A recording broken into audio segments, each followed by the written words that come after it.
Irmão, irmã, nosso curso sobre o Evangelho de São Lucas, Ministério na Galileia, Lucas 4:14 a 9:50.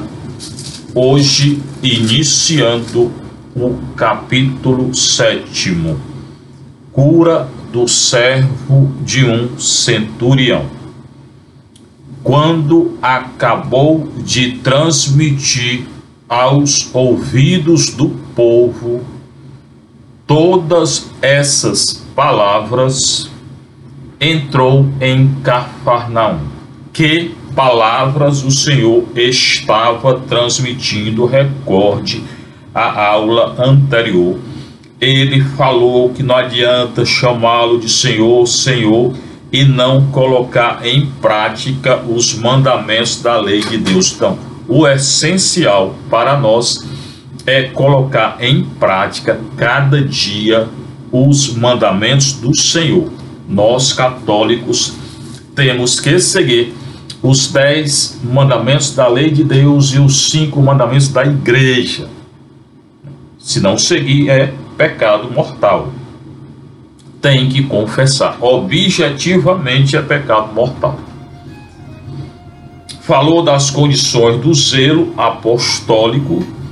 Teremos que ter zelo e não ficar olhando, o cisco no olho do irmão e não olhar a trave que tem no próprio olho. Falou da misericórdia, da gratuidade, que todos nós devemos ser misericordiosos, como o Pai Celeste é misericordioso. E falou do amor aos inimigos. Temos que amar a todos. Preste atenção que Nosso Senhor não pediu para a gente gostar de ninguém. Não é gostar, é amar. É dar a nossa vida por todos, até pelos inimigos. Eu não tenho obrigação de gostar de ninguém. Eu tenho obrigação de amar, de dar a minha vida por todos, cada um na sua vocação. Eu, como sacerdote, dar a minha vida por todos, pelo rebanho, pela paróquia. Eu sou pároco, eu ensino, sou professor na faculdade. Eu tenho a obrigação de zelo apostólico, de ensinar corretamente aquilo que a igreja ensina, de conhecer aquilo que a igreja conhece, para ensinar corretamente e dar a minha vida por todos. O sinal que eu amo é se eu perdoo. Não é um gostar humano. O amor cristão é um ato da vontade, não é um ato do sentimento. As pessoas se enganam. Muitos hoje vivem na esfera do sentimento.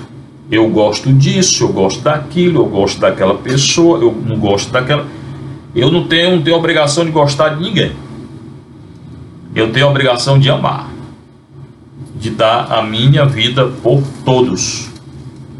E, portanto, perdoar até os inimigos, dar minha vida também pelos inimigos. Então, quando acabou de transmitir essas coisas aos ouvidos do povo, entrou em Cafarnaum. Jesus entra em Cafarnaum. Cafarnaum é a cidade de Pedro. Ainda hoje tem lá o local da casa de Pedro, próxima ao lago de Genezaré. Ora, um centurião, um soldado romano, tinha um servo, um criado, um escravo, a quem prezava e que estava doente à morte. Então o Senhor ensinou tudo isso. Entra em Cafarnaum. Entrando em Cafarnaum, se encontra lá com esse centurião, esse oficial romano, que tinha um criado, um servo que estava doente, estava morrendo. E esse criado era bem quisto pelo centurião. tendo ouvido falar de Jesus. É o centurião que ouve falar de Jesus. A fé vem pelo ouvido. Enviou-lhe alguns dos anciãos dos judeus. Então ele não entra em Cafarnaum. Ele manda anciãos dos judeus, os fariseus, os doutores da lei, para pedir-lhe que fosse salvar o servo. O centurião ouve falar de nosso Senhor e manda anciãos, presbíteros dos judeus, para pedir a Jesus que salvasse o seu servo. Era um centurião romano. Ele não era cristão, mas ele tinha fé. Ele ouviu falar em Jesus.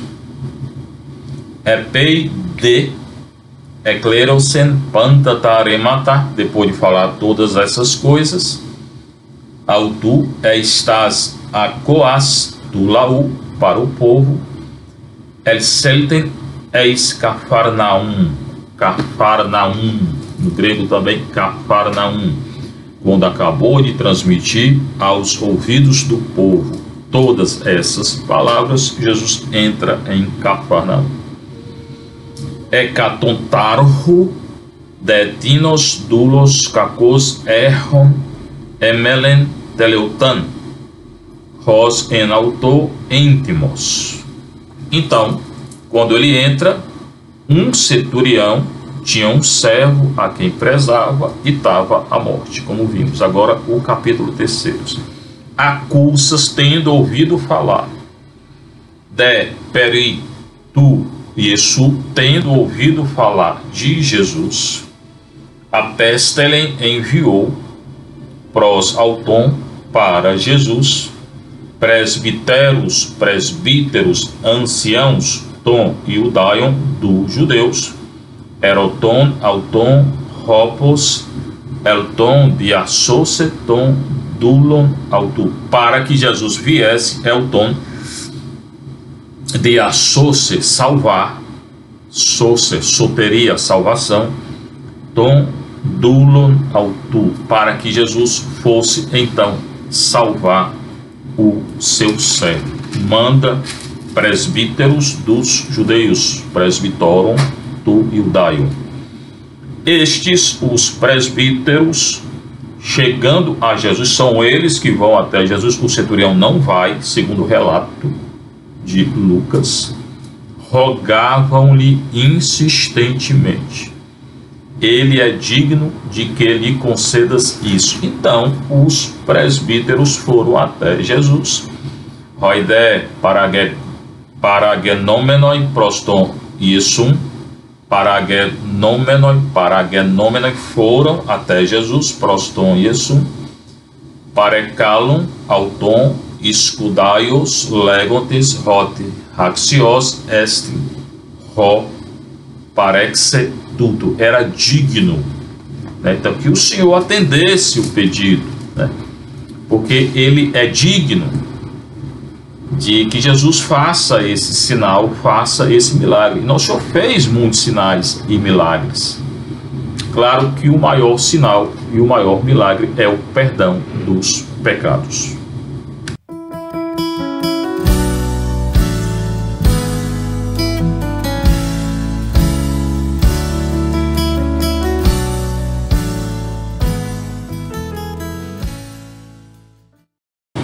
Jesus veio perdoar os nossos pecados. Para demonstrar que ele tinha autoridade e poder de perdoar os pecados, ele cura. E ele expulsa Satanás. Ele é digno de que lhe concedas isso. Pois ama nossa nação e até nos construiu a sinagoga. Esse centurião, segundo os presbíteros, ama agapar, garto etnos, a nação. Ele ama a nação. Kaiten sinagogen, e a sinagoga, autos okodomese, construiu, construir, remim, mesmo verbo que o Senhor vai dizer a Pedro: sobre esta pedra eu construirei a minha igreja. Esse centurião, ele construiu uma sinagoga para os judeus. Então vão até lá, pedem que Nosso Senhor cure o servo do centurião. Jesus foi com eles. Preste bem atenção. Aqui Jesus entra em contato, ou os fariseus, os presbíteros dos fariseus, entram em contato com Jesus e Jesus segue eles até a casa desse centurião. Não estava longe da casa do centurião quando o centurião mandou alguns amigos lhe dizerem: Senhor, não te incomodes, porque não sou digno de que entres em minha casa. Essa palavra do centurião está na missa. É tão importante que está na nossa missa. Senhor, não sou digno que entres em minha morada. Diz uma só palavra e eu serei salvo. Assim na Santa Missa. Nem mesmo me achei digno de ir ao teu encontro. Dize, porém, uma palavra para que o meu criado seja curado. Olha que fé profunda tinha esse centurião. Senhor, não te incomodes, não precisa vir até aqui em casa, porque não sou digno de que entres em minha casa. Nós dizemos isso na Santa Bíblia: eu não sou digno de que entres em minha morada. Nem mesmo me achei digno de ir ao teu encontro.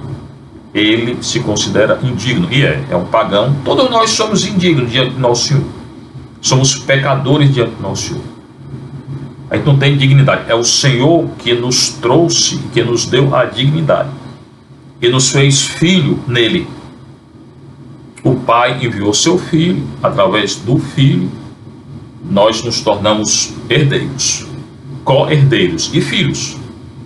Nós somos irmãos de Cristo, filho de Deus. O Senhor veio, morreu, tirou os nossos pecados, nós somos batizados, não temos mais o pecado original e nos tornamos filhos no Filho. Então nós não somos dignos, do jeito que o centurião não é digno.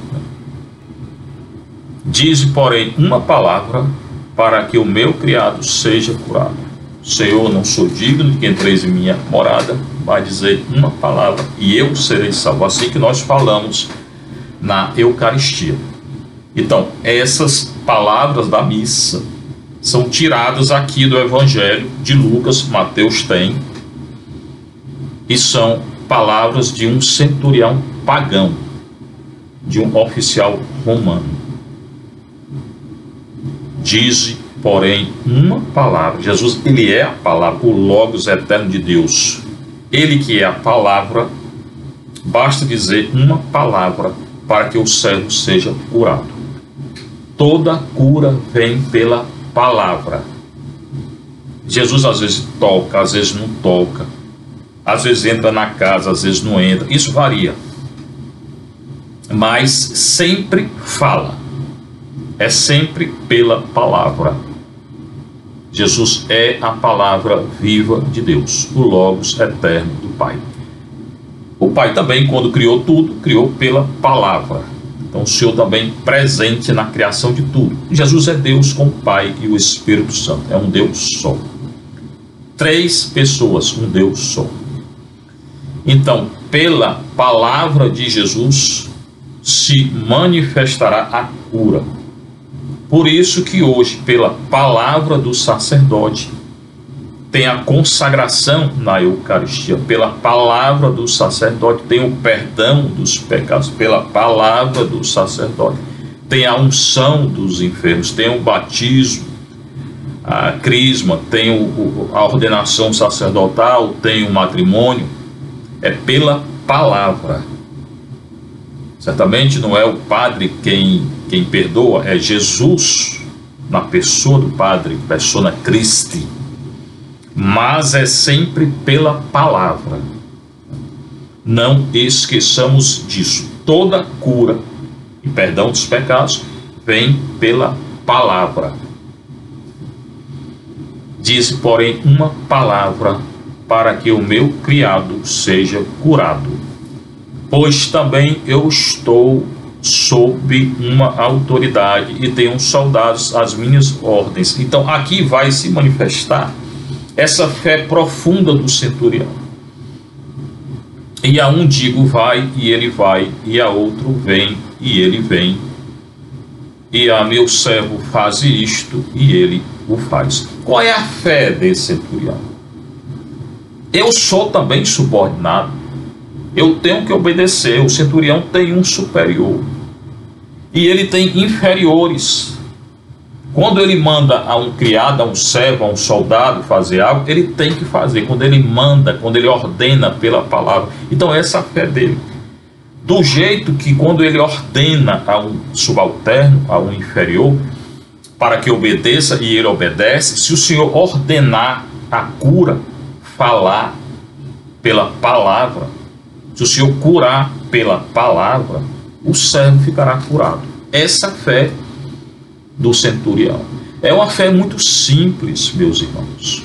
Do jeito que eu sou subalterno e uma ordem eu tenho que obedecer, e quando eu ordeno um inferior, um subalterno a mim tem que obedecer. Se o Jesus falasse, ordenasse a cura iria acontecer.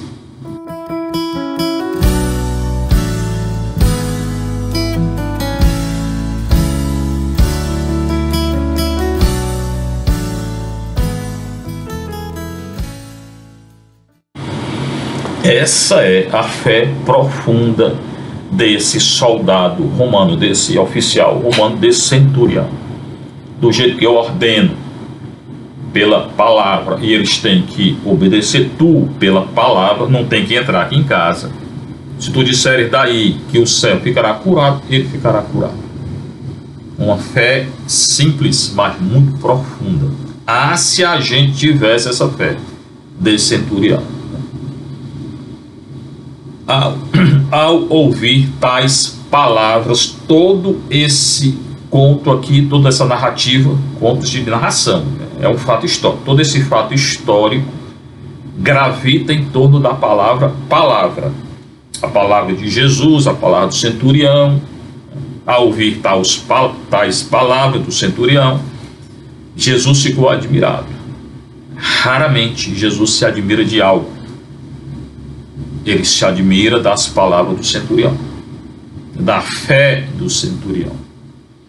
E voltando-se para a multidão que o seguia, sempre tem uma grande multidão seguindo nosso Senhor, onde ele vai. A multidão quer ser curada, quer pão, quer isso, quer aquilo, quer milagre, quer ver a expulsão do demônio.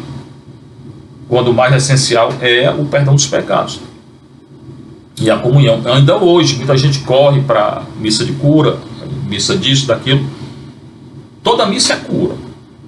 Quem escuta a palavra, e a cura vem pela palavra. E o mais importante não é a cura física. O mais importante é a cura do coração, é o perdão do pecado, dos pecados.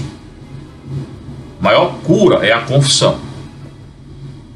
As pessoas deveriam entender isso. Mas que a missa de cura, porque toda missa é cura, o mais importante é a confissão, é o perdão dos pecados. E pouca gente hoje se confessa. Nossa paróquia, pouca gente. Eu estou todo dia lá para cá. Eu atendo confissão todo dia. Vem um, dois. Quando vem, tem dias que eu fico lá antes da missa, depois não vem ninguém. Quando é o mais importante. Mas quando quer cura, vem. Pede cura, bênção. A confissão é a maior cura. Né? Jesus ficou admirado e, voltando-se para a multidão que o seguia, disse: eu vos digo, de novo pela palavra, que nem mesmo em Israel, todo o Israel que ele conhecia, ali o povo judeu, que nem mesmo em Israel encontrei tamanha fé. Em todo o Israel de Deus, povo escolhido ainda hoje, Jesus não encontrou a fé desse centurião, desse oficial romano, que era um pagão. Olha o que ele está dizendo. E será que a gente tem a fé desse centurião? A fé na palavra? Se tivesse, não corria atrás de qualquer cura assim, né? Porque entenderia que o que cura é a palavra de Deus. Quem lê a palavra todo dia está curado. Espiritualmente, certamente. E a maior cura é o coração, né? Se tiver pecado mortal, tem que confessar. Entenda o que eu estou dizendo, né? Nem mesmo em Israel encontrei tamanha fé. E ao voltarem para casa, os enviados encontraram o servo em perfeita saúde. Então, Nosso Senhor não entrou na casa do centurião. Fundado naquela fé profunda do centurião, dali onde ele estava, ele curou. Porque o que cura é a palavra de Nosso Senhor. Não tem que tocar, não tem que sentir nada. As pessoas querem tocar, querem sentir, querem ver. Tomé, queria ver, né? Não é isso que cura. É a fé na palavra de Deus. Esse é o grande ensinamento do Evangelho de hoje, daqui do Evangelho de Lucas 7, 1 a 10. A fé na palavra de Jesus. Se você, irmão, irmã, tiver fé nessa palavra, você está curado. É curado espiritualmente. Claro que se tem pecado mortal, tem que confessar. Para comungar, tem que confessar. Agora, outro episódio. A ressurreição do filho da viúva de Naim. Esse episódio da ressurreição do filho da viúva de Naim só tem Lucas. Não tem em nenhum outro evangelho. Nem Mateus, nem Marcos, nem João. O episódio anterior, que eu acabei de contar, de narrar e de explicar, que é um fato histórico, aconteceu, não tem como você negar nada do evangelho nem da Bíblia, não. Hoje tem teólogo que diz isso aqui não aconteceu, isso aqui aconteceu, isso aqui não aconteceu. Não tem como você negar o que aconteceu, o que não aconteceu, não. Tem que você negar o que aconteceu, não, o que está escrito aqui, está no texto grego. Como é que você vai negar que se está no texto manuscritos gregos do século, lá, primeiro, segundo, terceiro? Não tem como negar, não. Mas hoje tem teólogo que diz, isso aqui não aconteceu, aquilo aconteceu, não sei. Ninguém tem autoridade de negar nada, não. Você tem autoridade de interpretar o que está escrito. Se for de acordo, coerente com a doutrina da igreja, com a tradição e com o magistério. Aí você pode interpretar. Mas o texto grego, que foi escrito em grego, os manuscritos foram escritos em grego. Tá? Como é que você vai negar que aconteceu? Você estava lá? Com que autoridade você nega o manuscrito da época? Só se tivesse outro manuscrito da mesma época dizendo que não aconteceu. Aí eu ficaria calado. Mas se eu tenho manuscritos, que são mais de 10 mil manuscritos em grego, meu estudo de Bíblia é esse. É ler os manuscritos grego, hebraico, aramaico, aplicar uma metodologia nos manuscritos. São mais de 10 mil manuscritos em grego falando sobre esses fatos históricos. Todos eles aconteceram. Não tem como negar nenhum. Tem como entender, procurar interpretar. Como negar, você não pode negar, não. Hoje tem teólogo querendo negar a ressurreição, querendo negar aquela cura, querendo negar as curas existiram, a ressurreição é um fato histórico. Tudo isso não tem como negar, não. Não há como negar nada do que está escrito na Sagrada Escritura. Você deve interpretar de acordo com a tradição e o magistério da Igreja Católica.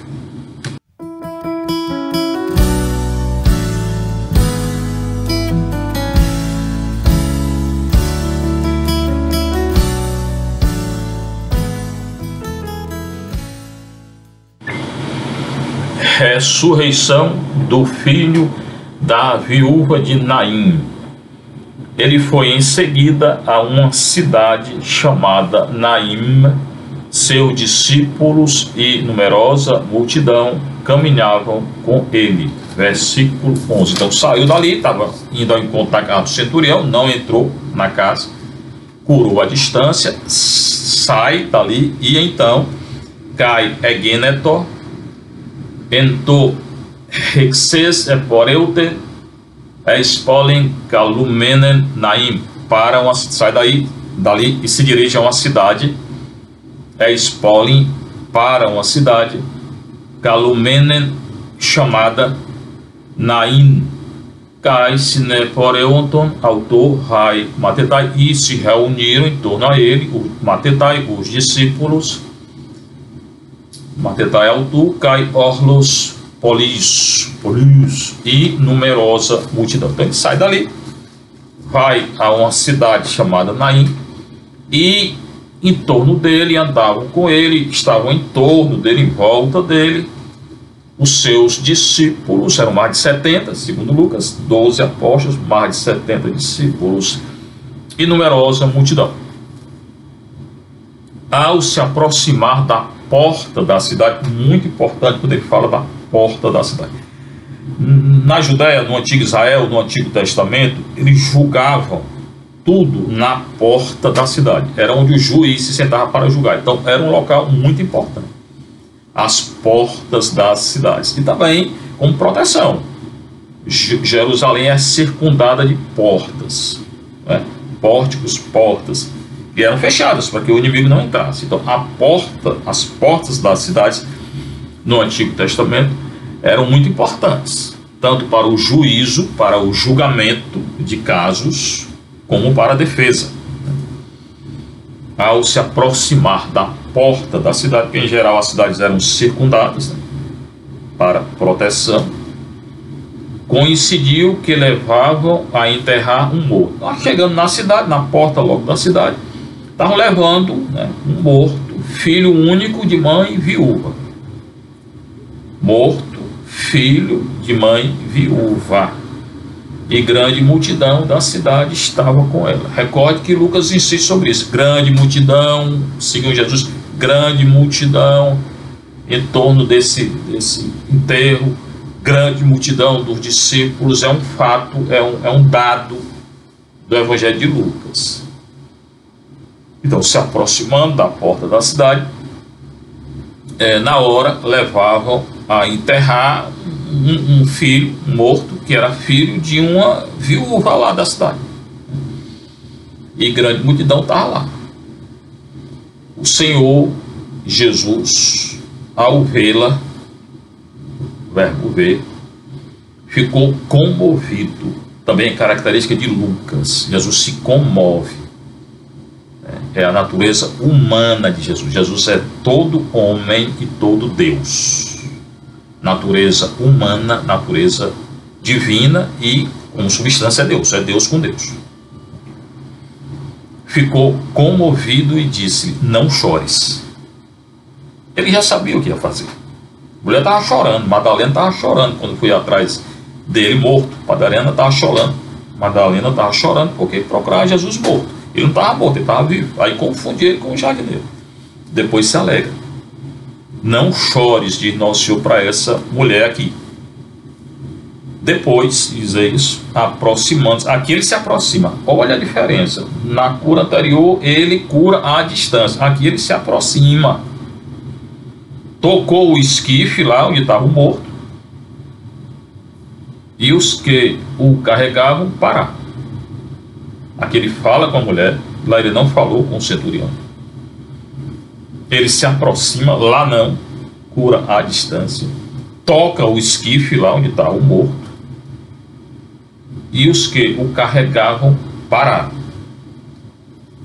Disse ele então: era um menino. Jovem, eu te ordeno, levanta-te. Toca lá o esquife, o caixão, seja o que for, e diz: jovem, eu te ordeno, levanta-te. Nosso Senhor não pede nada a ninguém, muito menos amor, né? Ele ordena. Você pode notar, todas as palavras de Nosso Senhor é ordem. Quando ele cura, é ordem. Quando ele expulsa o demônio, é ordem.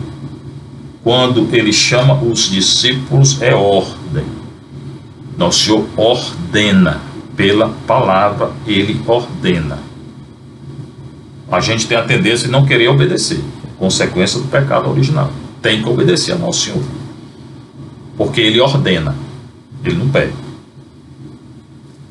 Jovem, eu te ordeno, levanta-te.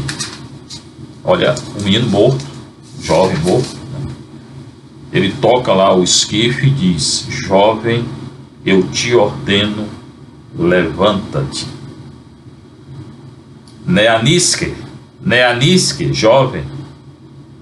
Soi lego, te ordeno, digo a ti. Erguer-te, levanta. E esse verbo, erguer-te, é o verbo da ressurreição. Ele está dizendo que não ressuscita, só que ele ressuscitou voltando para essa vida.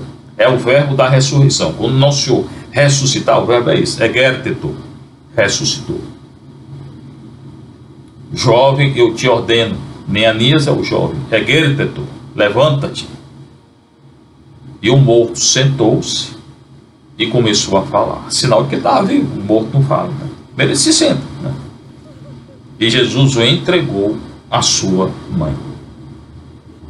Esse mesmo milagre tem num relato do Antigo Testamento, que eu estudei muito, que é acerca do profeta Elias. 1 Reis 17.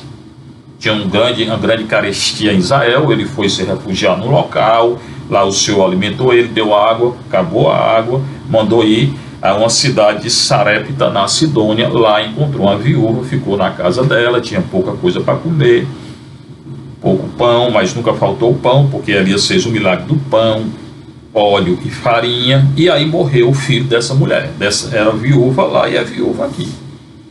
Ele ficava na sala superior, Elias foi até a sala superior, se coloca diante do menino, e o menino volta à vida, ressuscita, no sentido de voltar à vida. E lá no texto hebraico tem essa frase aqui: e Elias o entregou à sua mãe. Jesus está fazendo o que Elias fez no Antigo Testamento.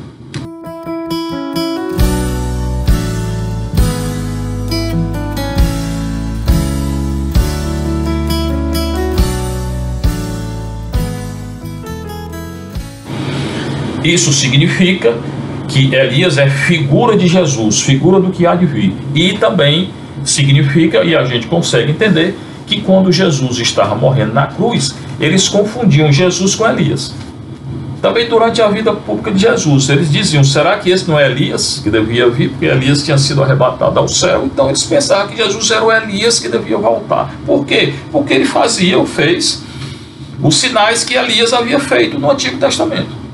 Lê lá a história de Elias, 1 Rei 17, 18, 19, capítulo 17 a 19, capítulo 21, 2 Reis 1 a 2. Eu passei 12 anos da minha vida em Roma estudando Elias. Então, Elias multiplica a farinha, o Senhor multiplica o pão. Elias ressuscita o filho de uma viúva e o entrega à sua mãe. Jesus ressuscita o filho dessa viúva em Naim e o entrega à sua mãe. Jesus faz o que Elias havia feito. Então ele diz: esse é Elias que devia vir. Agora é fácil da gente entender por que eles diziam que Jesus era o Elias que deveria retornar. Até hoje eles aguardam o retorno de Elias. Jesus é muito mais do que Elias, muito mais do que Moisés, do que todos eles. Jesus é Deus, nenhum deles é Deus. Jesus inaugura uma nova aliança, não tem mais a antiga aliança, não tem mais aquela aliança que Deus fez com Israel, apesar de Paulo dizer que Israel ainda é o povo eleito e tal, mas agora é uma nova aliança, que o profeta Jeremias 31 a 33 já tinha profetizado. Ezequiel também tinha falado da nova aliança. Jesus inaugura a nova aliança agora no corpo e no sangue dele. Agora ele faz todos os sinais que os antigos fizeram, mas faz muito mais, porque nenhum é Deus, Jesus é. Nenhuma religião Deus se encarna, só a religião cristã. Deus se encarna só no cristianismo. Na religião cristã, nenhuma outra religião Deus se encarna. Todos ficaram, então Jesus o entrega à sua mãe, todos ficaram com muito medo. Aqui tem um medo, quando Jesus nasce também tem uma atmosfera de medo. Maria tem medo quando o anjo vem, Zacarias tem medo, depois acredita. E Maria acreditou toda, né? Ela não entendeu muita coisa, mas ela acreditou tudo. Eis aqui a serva do Senhor, mas tinha medo, né? e glorificavam a Deus, dizendo: um grande profeta surgiu entre nós. Sim, é um grande profeta, e muito mais do que um profeta. Um grande legislador, e muito mais do que legislador. Porque Jesus é Deus, é muito mais do que Moisés, Elias e todos eles. Um grande profeta surgiu entre nós, e Deus visitou o seu povo. A visita de Deus, esse verbo visitar, tem no Antigo Testamento todinho. Deus visita o seu povo. Leia o livro do Juiz. Quando eles pecavam, que clamavam a Deus, Deus vinha e visitava o povo, ou mandava um profeta, o Sansão, o Gedeão, o próprio Josué. Quando se dá essa visita, Deus não visita o povo só para tomar um cafezinho ou merendar, não. Ele visita, né, para salvar o povo. Quando Deus visita, é para um anúncio de salvação. Esse verbo visitar, pakada, em hebraico é isso. A visita de Deus é um evento salvífico. Deus vem visitar para salvar. O anjo visitou Maria e anunciou o nascimento do menino, de Jesus. A visita do anjo anunciou a encarnação do verbo. O anjo visitou lá o Zacarias, nascimento do João Batista. O anjo visitou o pai e a mãe do Sansão, nascimento do Sansão. O anjo visitou o Gedeão para salvar Israel. Quando o anjo visita um personagem, é um evento salvífico, um kairos, um acontecimento de salvação. Não é só para chegar e conversar e ir embora, não. Aqueles 3 anjos que visitaram Abraão para anunciar o nascimento do Isaac, que deu origem a todo o povo de Israel. A tribo de Judá, Jesus descende dessa tribo, e nós somos descendentes também de Judá na fé, porque nós somos filhos no Filho de Deus. Então a visita, esse verbo visitar, é muito importante.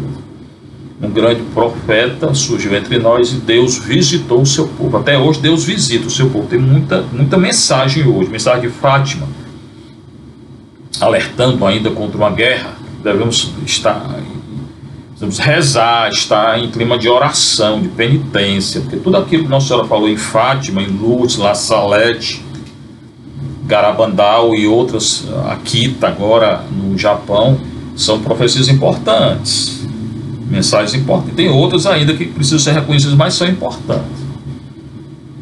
Todas essas mensagens, se não traem, se não vão contra a revelação na igreja, nós podemos acreditar. Principalmente essas que foram já reconhecidas pela igreja.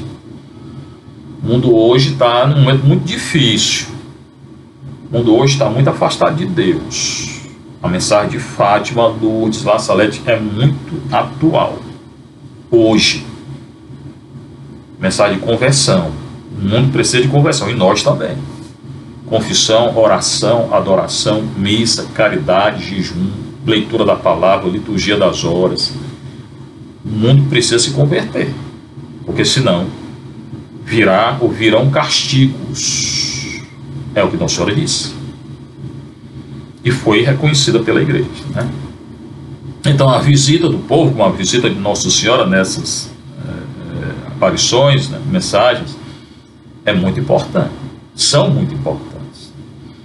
Deus visitou o seu povo para salvar o povo. E essa notícia difundiu-se pela Judéia inteira e por toda a redondeza. Então a notícia se espalhou. Hoje era o WhatsApp aí no celular na hora. Qualquer coisa hoje filma, coloca, todo mundo está sabendo. Não tinha celular. Então era boca a boca. E muitas vezes Nosso Senhor fugia dessa manifestação, dessas grandes notícias.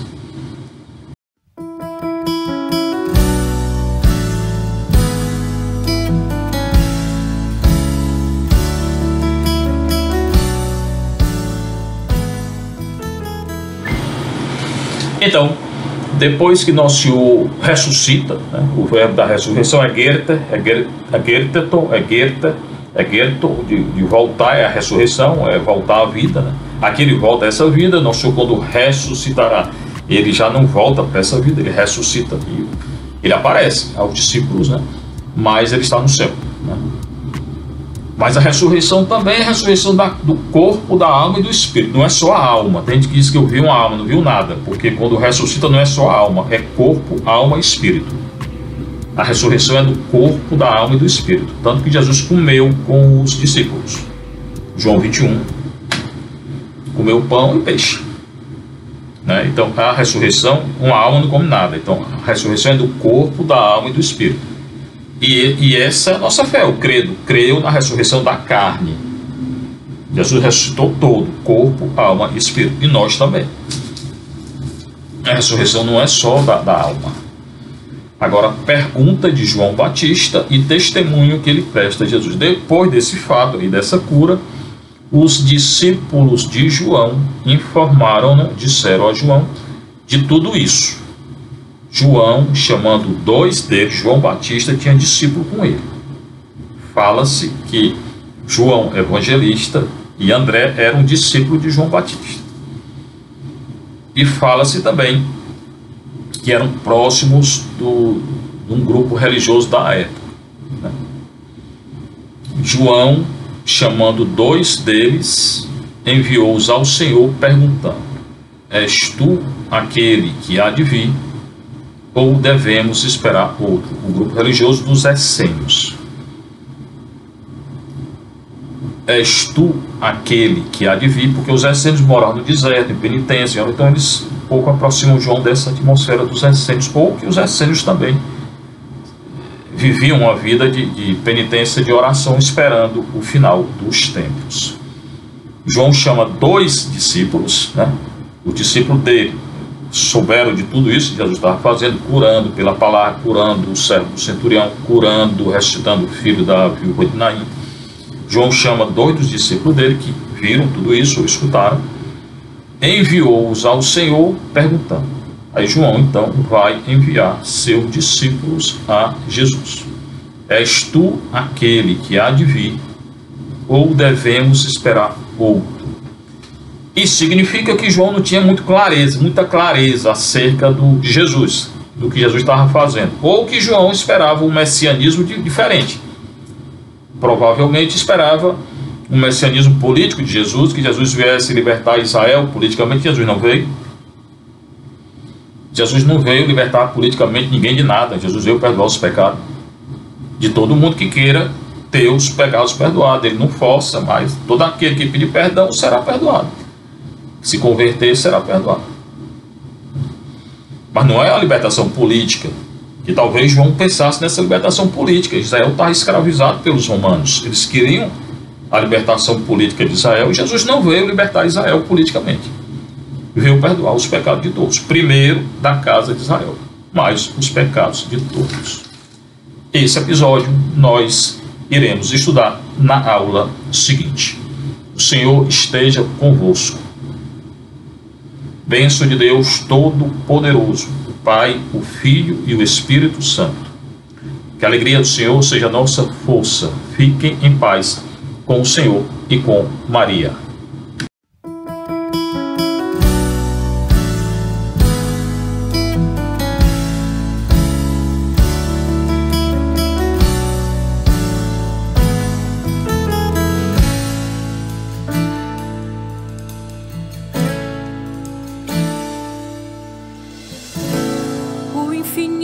De Deus invadiu meu coração, chamou-me pelo nome, me conheceu antes que eu nascesse.